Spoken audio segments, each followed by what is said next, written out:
Pengacara sebut diminta Bareskrim Polri untuk cabut surat kuasa mendampingi Baradae.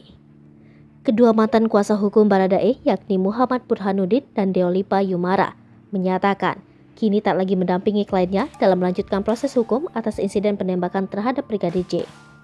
Burhanuddin menyatakan hal itu didasari karena keduanya kini sudah tidak lagi menjadi kuasa hukum Baradae atas keluarnya pencabutan surat kuasa sejak Rabu 10 Agustus 2022 kemarin. Kendati demikian, Burhanuddin secara pribadi belum menerima surat pencabutan tersebut. Burhanuddin menjelaskan, awal mulanya tim kuasa hukum Baradae, termasuk dirinya diminta untuk mendatangi Bareskrim Polri. Ternyata saat memenuhi panggilan tersebut, Burhanuddin dan Deolipa diminta untuk mencabut surat kuasa tersebut.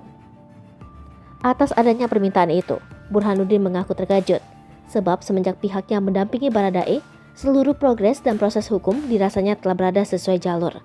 Bahkan kata dia, beberapa permintaan dan arahan dari Kapolri Jenderal Pol Listio Sigit Prabowo untuk dapat mengungkap kasus ini menjadi terang telah dilakukan pihaknya.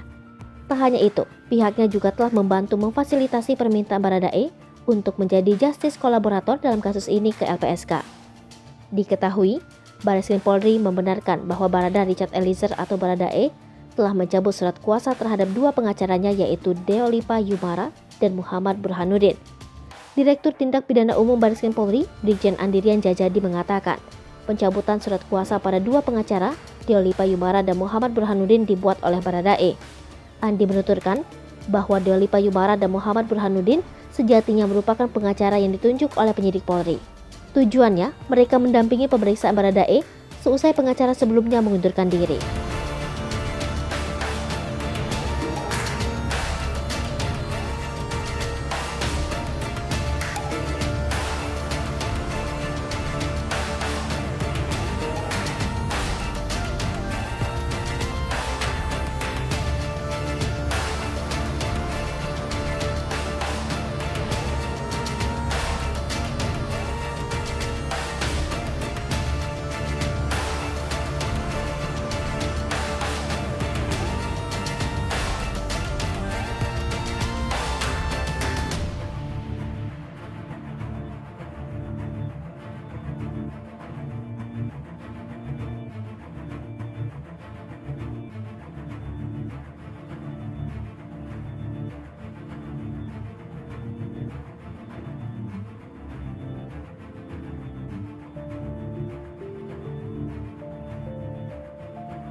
Hai pemirsa Sri Popo TV, jangan lupa komen, like, dan subscribe, serta tonton terus berita-berita terupdate lainnya ya.